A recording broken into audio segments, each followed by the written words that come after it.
Hello and welcome to Galaxy TV's Primetime News. My name is Iribami Salako. We begin with headlines. World Bank is set to invest $61 million in Nigeria youth empowerment through skills acquisition for 75,000 youth. Plus, on the news, Minister of Women Affairs expresses shock and deep concern regarding kidnapping of 4 students of Joseph Seruwantaka University, Makurdi. From the international scene, at least 4 people die after an avalanche struck a highway construction site near India's border with China a day after the accident left dozens of workers trapped. Details of these and more coming your way soon. To stay with us.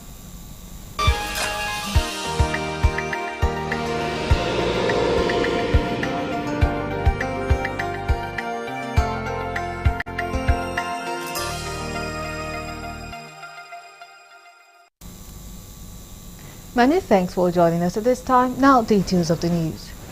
The World Bank is set to invest $61 million in the Nigerian Youth Empowerment through Skills Acquisition Fund project to provide skill trainings for 75,000 youth. This is part of the federal government's effort to address unemployment and empower young Nigerians.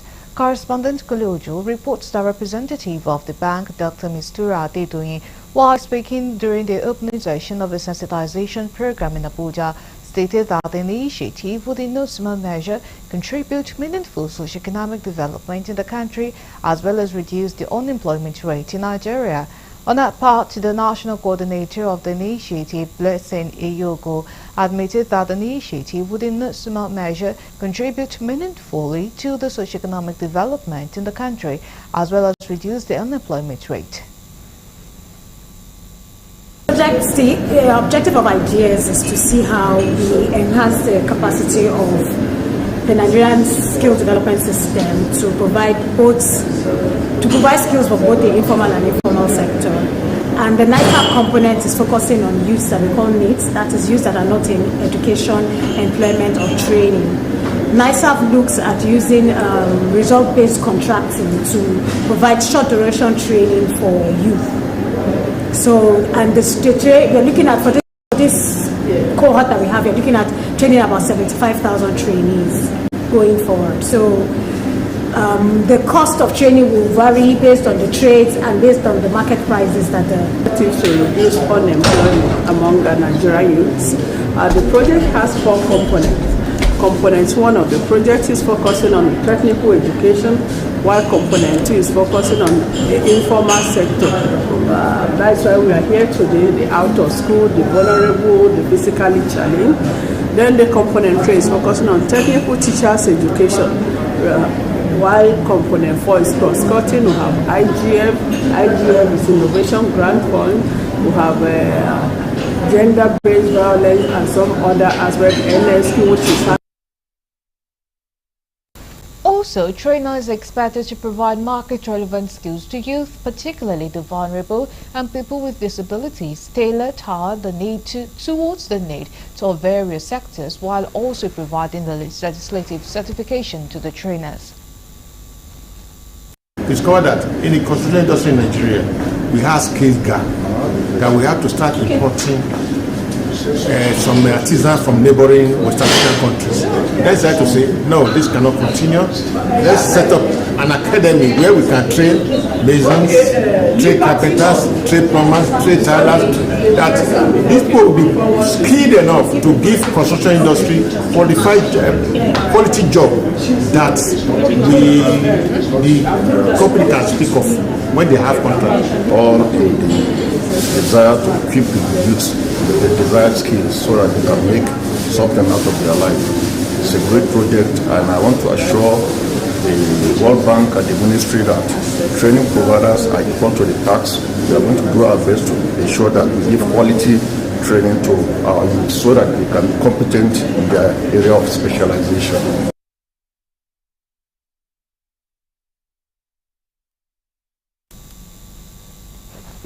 Moving on to other stories.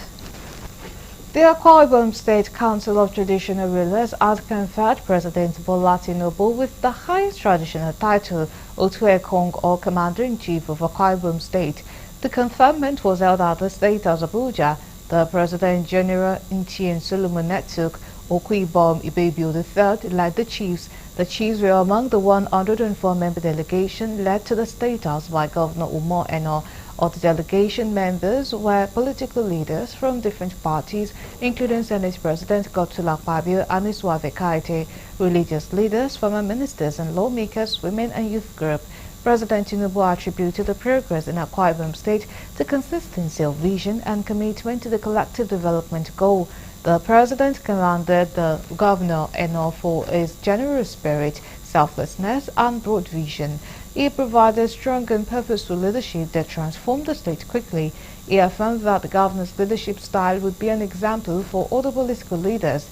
Senate President Akpabio said Governor Eno has been promoting unity and harmony in the state, noting that the entire political leadership of the state will meet for more reconciliation. Akpabio assured the President of the state full support in moving the nation forward. Governor Eno, who presented a scorecard to the President, said the state was ready to work with the federal government, particularly in building infrastructure like the Ibom Deep Sea Port and intervening in ecological challenges. The governor thanked the President and his wife, Senator Oluremi Tinubu, for their support to his family when he lost his wife. I thank Pastor Umo Eno. Thank you very much. It's a family thing for us. Today is a very, very, very, very proud day for me. I've just signed a landmark budget. I could see the cloud dissipating, the uncertainty going away.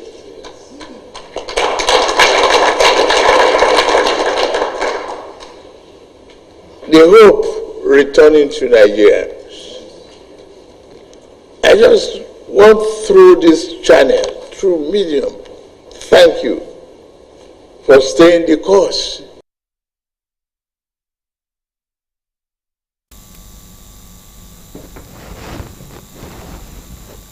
The federal government has approved appointment of Professor Lucien Chukwu as the substantive Vice-Chancellor of Admiralty University, Ibuzo Delta State. A statement issued by the Director of Press and Public Relations, Federal Ministry of Education, Folashade Boriowo, explains that the Governing Council of the university conducted a selection exercise in which Professor Lucien Chukwu emerged as the highest scorer with 83.41% among the interviewed candidates. It says in line with the principle of merit being upheld by the federal government, the Minister of Education, Dr. Tunji Alausa, has approved the appointment, which is for a single tenure of 5 years with effect from 28 February 2025. The minister wished the new Vice-Chancellor of Admiralty University, Professor Lucien Chukwu, a successful tenure.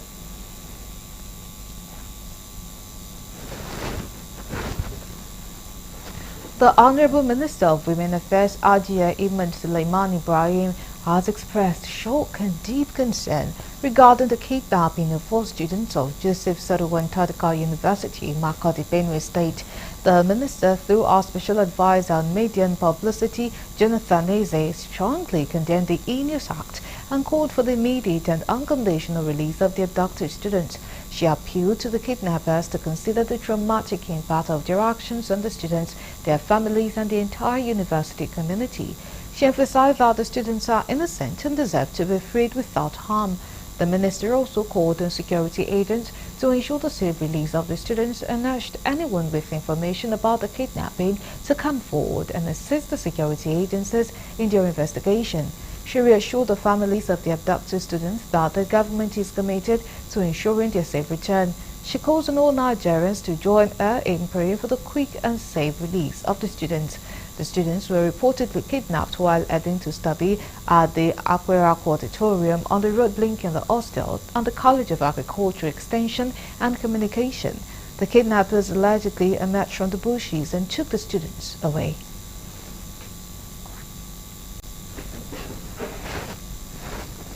Not to other stories, the federal government has assured that the remaining portion of the 28.2-kilometer reconstruction of Benin-Sapele-Warri Road selection will be completed before the commencement of the rainy season. The Minister of Works, Dave Umahi, gave the assurance during a visit by the Governor of Edo State, Monday Okpebholo, to his office in Abuja. The visit was a follow-up to the Minister of Works inspection tour of ongoing projects in Edo State. According to the Minister, due to the priority placed on the road by the President, the road to be in good shape before the full commencement of the rainy season. He explained that the issue of funding has been a major obstacle to the progress of work, adding that the Ministry have devised two options, which are to get the contractor to, within the limit of the available funds, concentrate on very bad parts of the alignment. Available funds to concentrate on the sections that are very bad. And then the second is we went to talk to the governor of Edo State, and that is why he came. And we inspected the site together with him. And we begged him. Yeah, let him come. We begged him to see how he can intervene. He's the son of Mr. President. And if he fails to intervene, because even if the president is going to approve, taking over the NNPC tax credit, which we will still, send to him, because the funding will be terminating any moment from now. So, Umahi sympathized with the governor for starting to build the state afresh from where the former governor Adams Oshiomhole stopped, and not to prioritize everything in the state. In his response, the governor said that he has come to thank the minister and to let him know that his work to revitalize and the standardization of Nigeria's road infrastructure to global standard is appreciated. Governor Okpebholo described the Lokoja-Benin dualization as a critical project, stressing that it is a gateway to the north, the south, and other parts of Nigeria. It's a road and it's a gateway between the north, the south, and even the other part of Nigeria. Yes. You must pass the road. yes. And that road that leads to Warri also is like a commercial hub. It is. So without that road, business cannot flow. Yeah, exactly. It takes now almost like 5 hours to get to Warri instead of 1 hour. Exactly. Or if we are able to solve this problem, I think we can. Thank you very much. The president have done well. I must tell you the truth. Forget those people that said that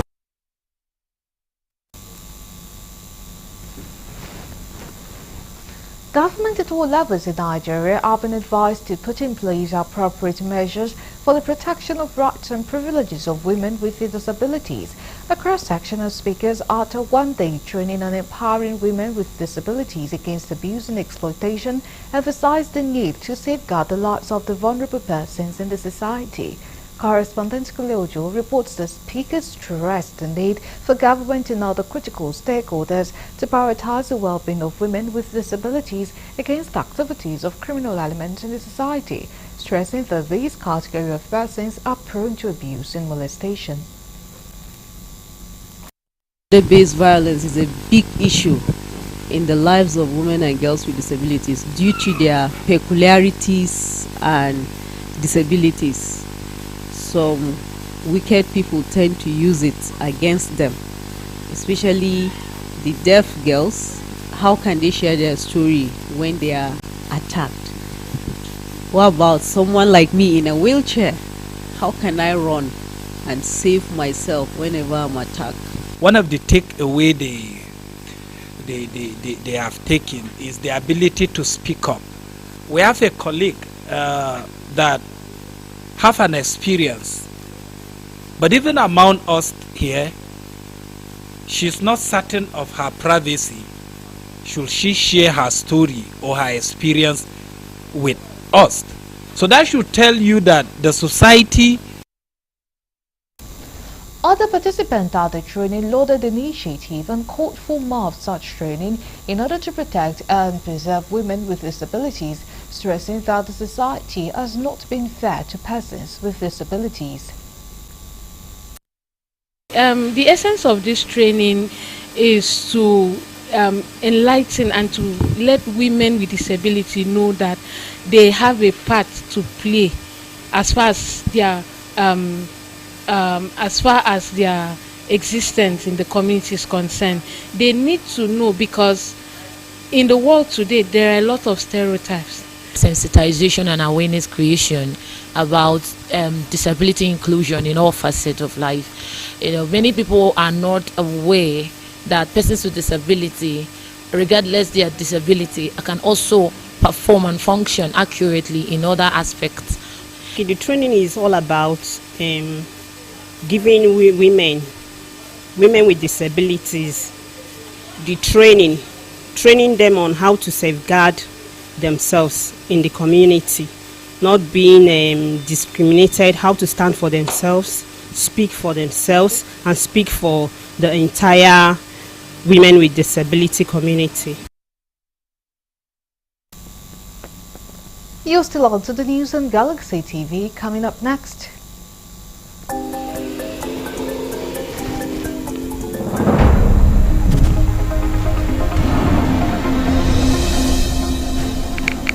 Osun State Governor Ademola Adeleke orders probe into alleged attacks in Igbedi town where 7 people were reportedly injured. Details of that and more coming after the break. To stay with us.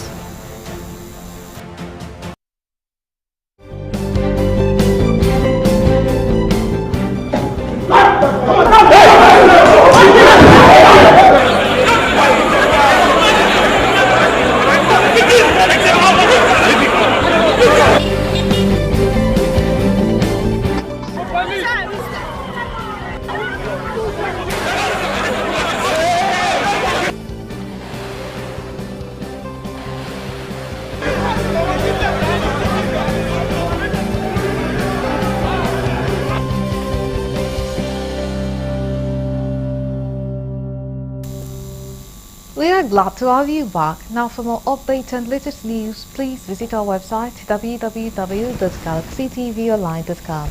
Connect with folks on our X handle at Galaxy TV. Subscribe to our YouTube channel, youtube.com/Galaxy TV News. You can follow and interact with folks on our Facebook page, facebook.com/Galaxy TV. Remember to follow and tag us on our Instagram page as Galaxy TV. Our social media platforms are user-friendly and can always accommodate your live updates and comments.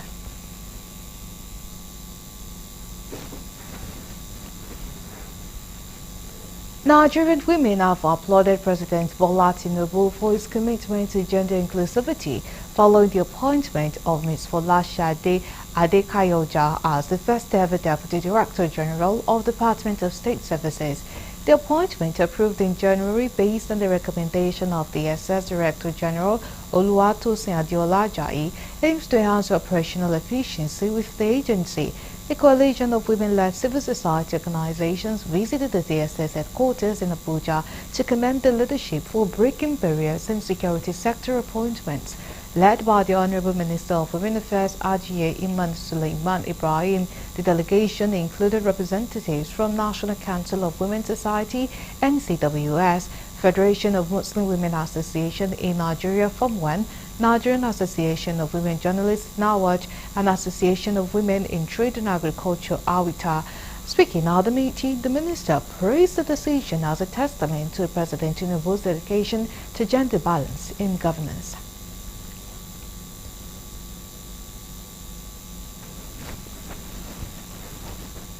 The International Federation of Women Lawyers (FIDA) has emphasized the need for effective and workable laws to tackle gender-based violence in Nigeria. The call was made during a 2-day annual multi-stakeholders dialogue on the implementation status of gender-sensitive legislation's framework preventing violence against women and child. In her remarks, the Vice National President of FIDA, Eliana Martins, said in spite of existing laws, the implementation remained a significant challenge. She noted that gender-based violence remained a pervasive issue in Nigeria with far-reaching consequences for women and girls. According to her, the World Health Organization reports that 1 in 3 women worldwide experience physical or sexual violence, mostly by an intimate partner. The dialogue was aimed at developing actionable strategies for improvement in promoting accountability among stakeholders as well as to create awareness, because it is believed that many women and girls are unaware of the right and the resources available to them. All forms of violence against individuals in both public and private spheres, offering protection for victims and modernizing outdated laws concerning rape and sexual assault. The government has also developed gender-focused policies such as the National Gender Policy and Strategy for the Acceleration of Girls' Education in Nigeria, the National Policy and Plan of Action on the Elimination of Female Genital Mutilation in Nigeria. These initiatives, noteworthy, aim to create a supportive framework for addressing gender-related issues and promoting equality. This dialogue therefore aims to address. We have a lot of laws, but in reality, GBV is being perpetrated more because the implementation and the enforcement of laws are lacking. And because we have the lack of enforcement and implementations, we find ourselves in this particular situation, in this particular vacuum. And so what FIDA Nigeria intends to do with this conference is to understand why these laws are not working. What is the reason why these legislations are not working? And what is the way forward towards ensuring that these legislations work, these laws work, and these laws are applicable to Nigerians, especially to perpetrators that are involved in perpetrating GBV crimes or GBV offenses. Now, this dialogue looks more on prevention. And they believe that the evils or the social ills that this gender-based violence are causing, because many die on daily basis. Many die on daily basis. Many are men on daily basis. So that is why they should understand and change their mindsets that this evil has to stop. So when all hands are on deck, inclusive, more especially this traditional institution. Now to the story teased earlier, Osun State Governor Ademola Adeleke on Saturday ordered a probe into the alleged attacks in Egbedi town, where 7 people were reportedly injured. The Elegbedi of Egbedi, Oba Muhyiddin Aziz, on Friday said 7 people from his town were injured in 2 separate attacks allegedly done by some people from Ede. He said 2 of those injured were inflicted with machete cuts on Wednesday, while 5 others were shot on Thursday by some people bearing arms. The spokesperson for the governor, Olawale Rashid, in a statement issued in reaction to the incident, also assured the people of Egbedi of the adequate protection. The attention of His Excellency Governor Ademola Adeleke had been drawn to a viral video and subsequent reported attacks on the town of Egbedi. The Commissioner for Local Government Affairs and the Special Advisor to the Governor on Security Matters have been directed to investigate the incident and ensure the restoration of peace in the area as urgently as possible. The Governor frowned at the Nosum incident and directed immediate action by the Commissioner and the Special Advisor to restore normalcy through inclusive conflict resolution procedure. Governor Adeleke particularly rejected the involvement of the state government and advised against politicizing the unfortunate face-off.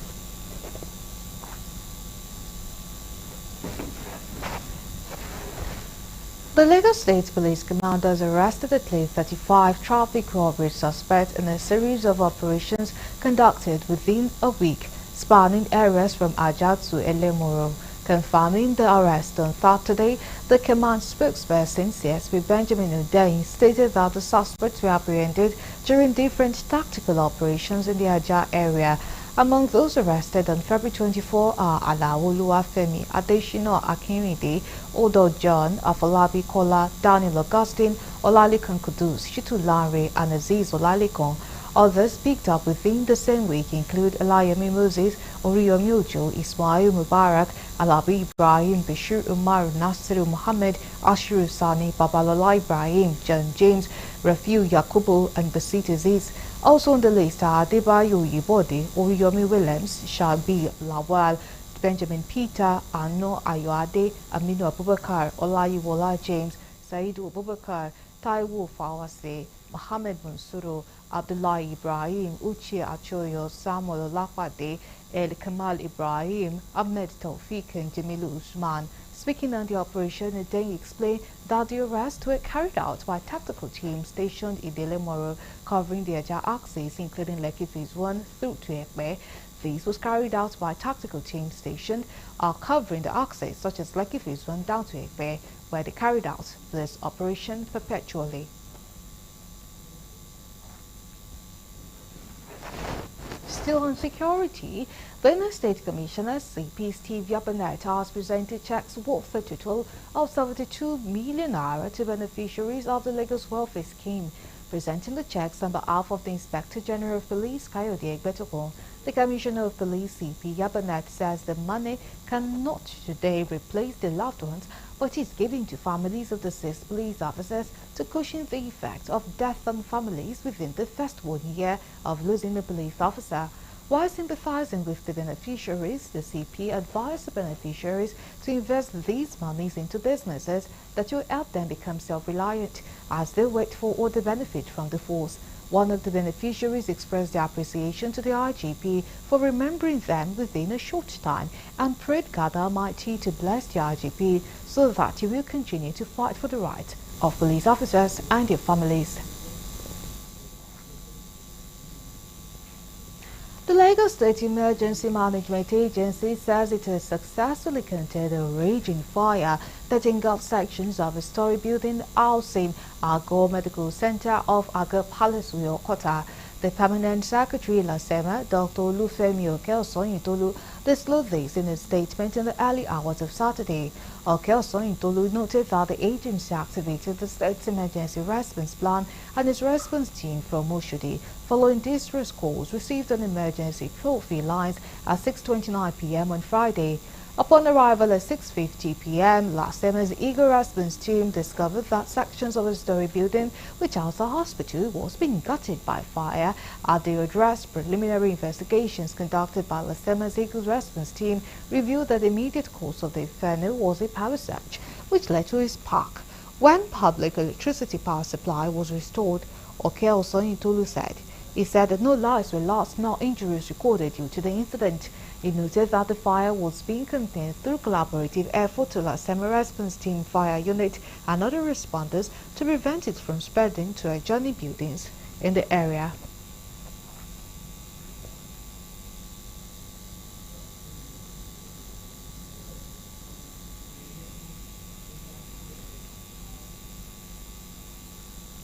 You're still on to the news on Galaxy TV. Let's go on a break. When we come back, the news continues. To stay with us.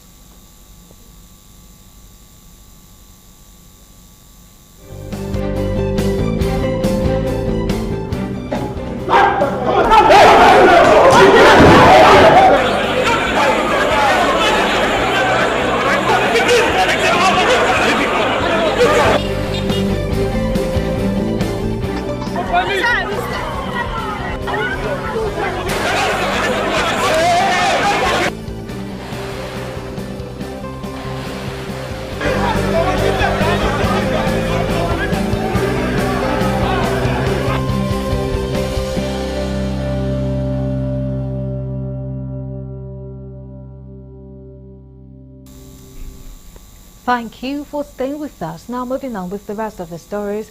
Tragedy struck on Saturday morning along the Benin-Auchi Highway as 12 passengers were burned to death in a fatal accident involving a bus and a truck. Cyril Matthew, Edo Sector Commander of the Federal Road Safety Corps, who confirmed the incident that the crash occurred around 5 a.m. at Igoviobo community near an army checkpoint on the highway. According to the FRSC official, the bus, which departed from Zuba in the Federal Capital Territory and was heading to Benin, collided with an oncoming truck en route Auchi. The entire occupant of the bus was killed in the crash. The accident likely resulted from fatigue, as the driver may have dozed off leading to the collision, he said. Following the impact, he said the bus was engulfed in flames, making it impossible to save the victims. Matthew noted, however, that the FRSC authorities were able to identify the deceased through the vehicle's manifest and had since contacted the families. He explained that the truck driver and his assistant, fondly called Motorboy, escaped unhurt. The FRS has once again urged drivers to avoid fatigue while on long journeys, advising them to stop and rest whenever they feel tired to prevent similar tragedies. Rural communities in Nigeria, despite being the food basket of the nation, are faced with several challenges ranging from bad roads, epileptic power supply, and lack of basic amenities. To this end, despite several moves by the local government forward with the federal government to ensure massive development at the grassroots, reverse is still the case. In this report, our correspondent Dele Fason takes a look at epileptic power supply in some rural communities in Nigeria and the need for urgent action. The news. Using the Edo communities of Obiani and Ugioli in Edo North Senatorial District as a case study, alleged extortion by officials of the power distribution company BEDC amid total blackout has been the order of the day. Some community leaders blame the power distribution company for making them pay for darkness for several years as they appeal for urgent action. On 33 now, I think the recent bill they brought now, they gave them about 78,000. While we operating in level, they gave us 42,000. 47,000, I mean. The problem now is, the matter is now beyond us. The minimum wage of Nigeria today is 70,000. And they are giving you bill of 47 and 78,000.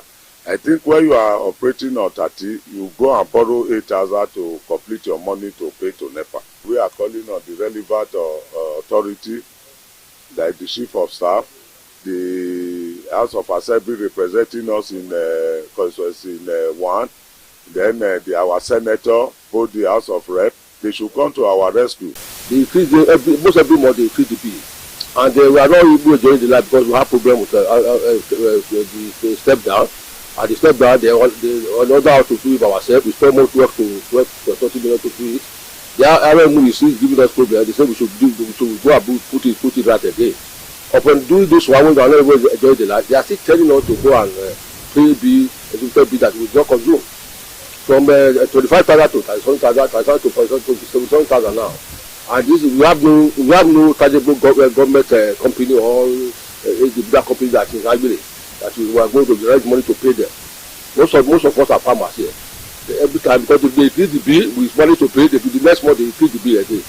All we have to do for us to look for money and return the president which the community, every member of the community comes together and we tax ourselves. Some will pay 10,000, some will pay 50,000.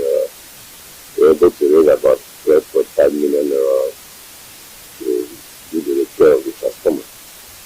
And that process is stayed up for about 9 months, which is around that's September 2023 to May to 2034 before the two was revoked. After that, after repairing the transformer, they came to match it up. And they now say we should all pay the sum of 33,000 naira for all the houses before the final drivers, which we all paid. It is worthy that the agrarian community electrical installations such as meters and electrical cables are yet to function after years of inactivity as a result of removing them from the national grid, and they call for relevant authorities to come to their aid. From Edo State, Dele Fason reporting for Galaxy TV News. The President of Academic Staff Union of Universities, ASU, Professor Emmanuel Osodeke, has called for ASU's reinstatement on the Tertiary Education Trust Fund Board and creation of an independent monitoring committee to oversee projects. Speaking at a public hearing on the proposed amendment to the TETFund Act 2011 in Abuja, he urged the National Assembly to shield TETFund from tax reforms that could threaten its operations, emphasizing its critical role in sustaining Nigeria's tertiary education system. TETFund Executive Secretary condemned the indiscriminate establishment of tertiary institutions without proper funding plans, particularly by state governments relying solely on TETFund. Against outside the country, because all of us are running away. Number reports 2023 that between January and August 2023, Nigerians, all of us are found. We paid the sum of 600 million pounds to British University as tuition fee. If you multiply 600 million pounds by 1,500 naira, it's trillions of naira. Because we have created our own. We must resuscitate it. Let's forget it for I must put a university in my village, I must put it in my constituency. Look, I've told them in the meeting, look, a university in Egypt have 500,000 students. One in Turkey. But here, why are we multiplying vice chancellor, multiplying council, multiplying registrar? State governments, we are just establishing institutions targeting debt fund. And they are not making any provisions, particularly for capital projects, what is defined here as capital projects. In those institutions, some of them just pay only salaries of the workforce. There are 1 or 2 institutions that they don't even give the school any subvention at all. I can confirm Kwara State University, Molete, does not get anything from the state government. They are self-sustaining and they are basically through fees and charges.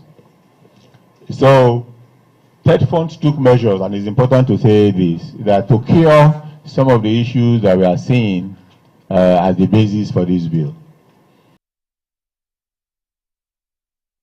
Declaring the hearing open, Speaker of House of Representatives Honorable Abbas Tajuddin reaffirmed the House's commitment to transparency and accountability in managing public funds. Represented by House Leader Honorable Julius Nyobere, he acknowledged TED Fund's achievement in infrastructure and academic staff development, but noted legal gaps affecting its efficiency. House Committee Chair on TED Fund Honorable Marian Onuoha explained that the bill sponsored by the Speaker seeks to address poor project implementation and transparency issues.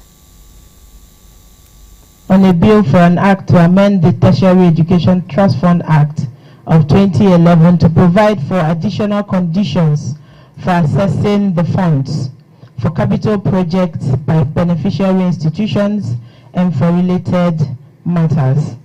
The Speaker, House of Representatives himself submitted this bill for amendments, and upon deliberation it was referred to the House Committee on TED Fund and other services in line with the relevant sections of our Constitution to call for a public hearing wherein stakeholders will make in their contributions.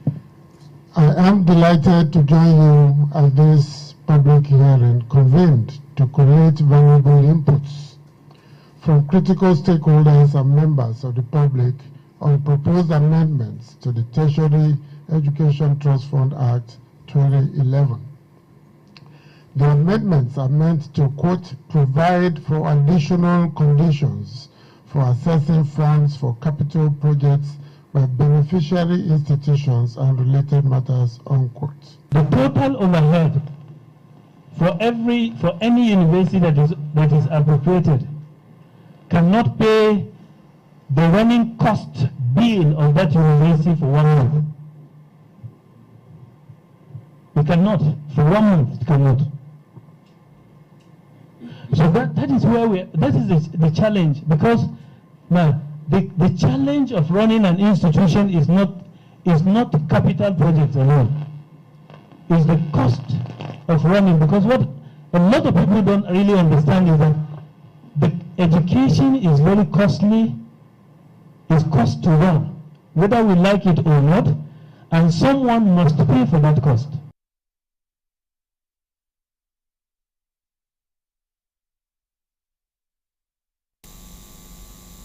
Still on education, as part of effort to end street hawking, especially amongst children in northern Nigeria, which has been described as a cultural thing rather than a religious thing, Nutriment Investment Hub says it plans to train 10,000 Almajiri children and give them basic skills of life that will make them sufficient and economic empowerment. This will help millions of out-of-school children be developed in Nigeria, especially in the northern states. The innovation program is aimed to empower Almajiri children in the country. Speaking at the launch of the program, the group head of Nutriment Investment Hub, Dauda Uche, said the program was designed to tackle the issues of food insecurity out-of-school children in Nigeria. Other stakeholders emphasized that the program is not a charity initiative, but rather a collaborative effort aimed at promoting sustainability and dignity among the Almajiri community. According to them, the program is also expected to contribute to Nigeria's food security with the potential to increase grain production and reduce the country's reliance on imports. Have a strong base, a foundation where they will collaborate with private sector. Government cannot do it, but if you have private sector that are collaborating with, sustainability becomes something, because with time the program will be able to sustain itself. We might not even need much more funding from other individuals. It can be able to hold itself. We want to see a situation where Almajiri can make money out of farming. We want to see a situation where Almajiri can be called to engage in precision agriculture. We want to see a situation where you can consult an Almajiri. We build them in their whole entire life. It is sustainable for them, and also it is marketable. Now, if you can be able to produce this item, you produce it in your home, and even the retailers will be rushing over you, because it's hardly you buy a carton of Vaseline and benefit 1,000 naira in a carton. But as they are producing, the one you are selling 500 in your shop, they can sell it 400 naira or 350, and they are profitable, and it will sustain them and even help others. One, it will reduce unemployment, it will boost our economy. And this initiative is part of what His Excellency the Governor of Kano State is doing to return all and every child back to school, either through model or through Almajiri system, where the Almajiri will be trained on skills that include agri and other areas of specialization. And this company, Nutriment, are trying. And to other stories, Wike and Associate thank God after Supreme Court judgment reinstated 27 defected lawmakers and barred CBN from releasing funds to Rivers State government until budget is presented to the defected members. Speaking in Abuja after the judgment, Wike declared that the Apex Court's decision has effectively ended the reign of crisis in Rivers State. The Supreme Court's verdict marks a significant turn in the power struggle within Rivers State, which has been embroiled in a leadership tussle following disagreements over the control of the state legislature and local government administration. The court, the judgment barred the Central Bank of Nigeria, the Accountant General of the Federation, to stop releasing monthly allocation to the Rivers State government. It added that the allocation should be stopped until the Rivers State government presents the appropriation bill to the State House of Assembly under the leadership of Right Honorable Martin Chike Ameule. The National Agency for Food and Drugs Administration and Control, NAFDAC, says it has never approved Trafodol or Royal 225 or any tramadol variant exceeding 100 mg in potency or any product originating from Avio Pharmaceutical PVT Limited. The agency also declared its intention to blacklist Avio Pharmaceutical PVT Limited in accordance with NAFDAC Act Cap N1-LFN 2004 and the Counterfeiting Fake Drugs and Unwholesome Unprocessed Food Miscellaneous Provision Act Cap C34-LFN 2004. Addressing journalists in Abuja, the NAFDAC Director General, Professor Muji Adeyeye, announced that stringent measures have been implemented to prevent the registration of any future products manufactured by the aforementioned blacklist company.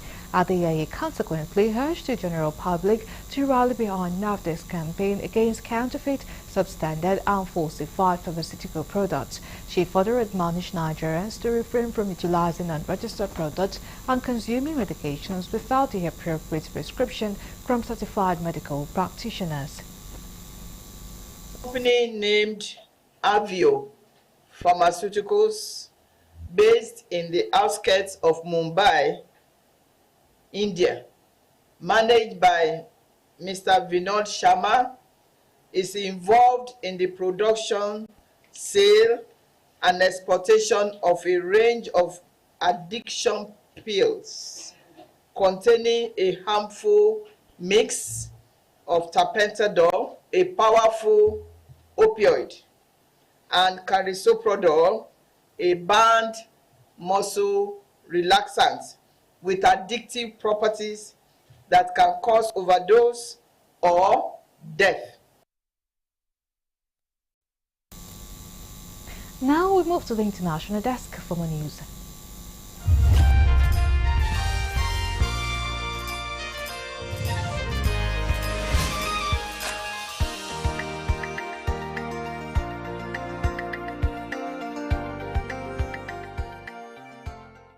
This is news from the international scene.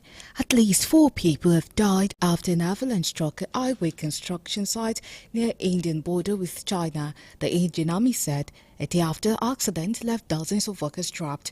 The avalanche hit the Manna Pass area in the Indian Himalayan state of Uttarakhand on Friday, trapping 55 workers under the snow.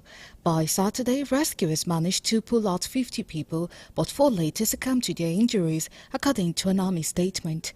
The search continues for 5 missing workers, with multiple rescue teams and military helicopters deployed. The army did not specify the number of injured, but said those in critical conditions were being prioritized for evacuation. Senior official Chandrasekhar Vashistha confirmed that several workers suffered serious injuries and were receiving medical treatment. Uttarakhand State Chief Minister Pushkar Singh Dhami said some of the seriously injured were taken to the army hospital Josimath for treatment, and efforts are underway to safely extract the remaining trapped workers as soon as possible. At least 4 people have been killed as Cyclone Karash struck the French overseas territory of La Réunion Island, authorities said. The cyclone struck on Friday, making landfall in the north of the Indian Ocean island east of Madagascar, blowing away roofs and cutting power and access to drinking water for many residents. It exceeded the southwest of the island several hours later.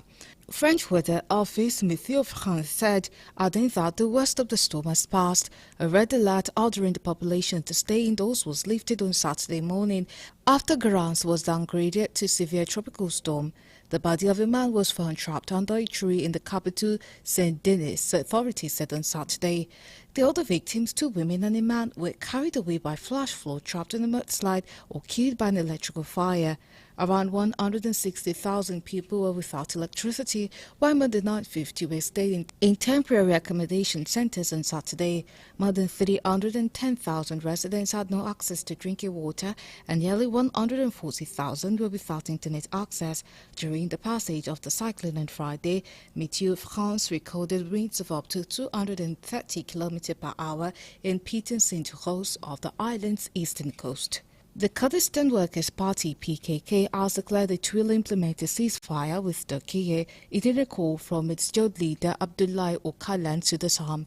The statement by the outlawed group is a major step towards ending a 40-year conflict with the Turkish state.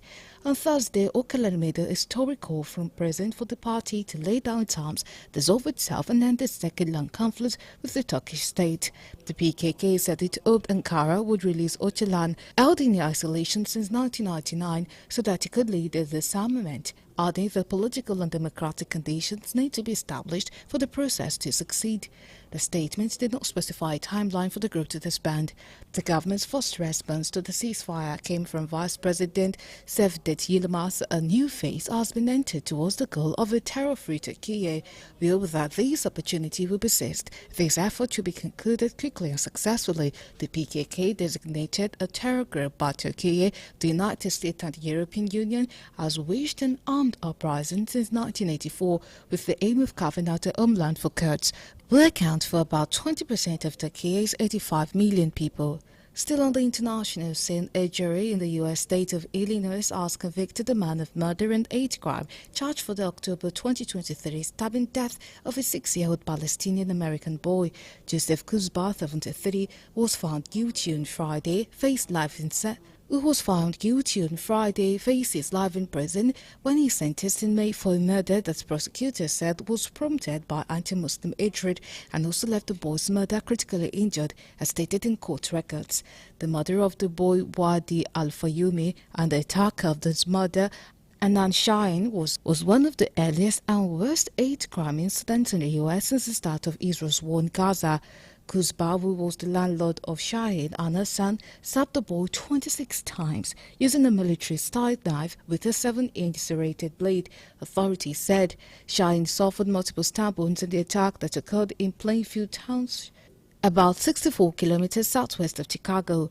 During the trials this week, Shahid testified that Kuzba told her, "You, as a Muslim, must die."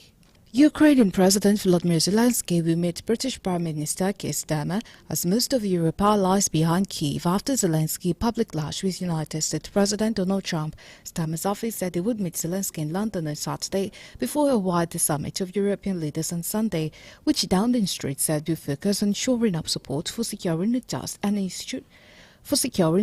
enduring peace in Ukraine. U.S. support for Ukraine stands in doubt after a White House meeting with Zelensky and Trump on Friday devolved into a shouting match. Sunday's summit is also expected to address the need for Europe to increase defense cooperation amid fears about whether the U.S. will continue to support NATO. French President Emmanuel Macron has said he is ready to open the discussion on a possible future European nuclear deterrent after a request from Friedrich Merz, who is expected to be Germany's next Chancellor.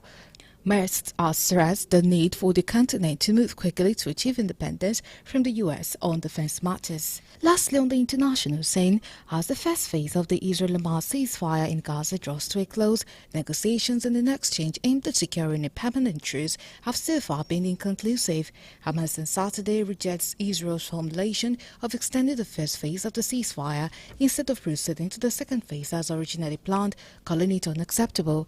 Hamas spokesperson Azim Kazim said no talks were being held for a second ceasefire phase, even as the first one is due to expire on Saturday.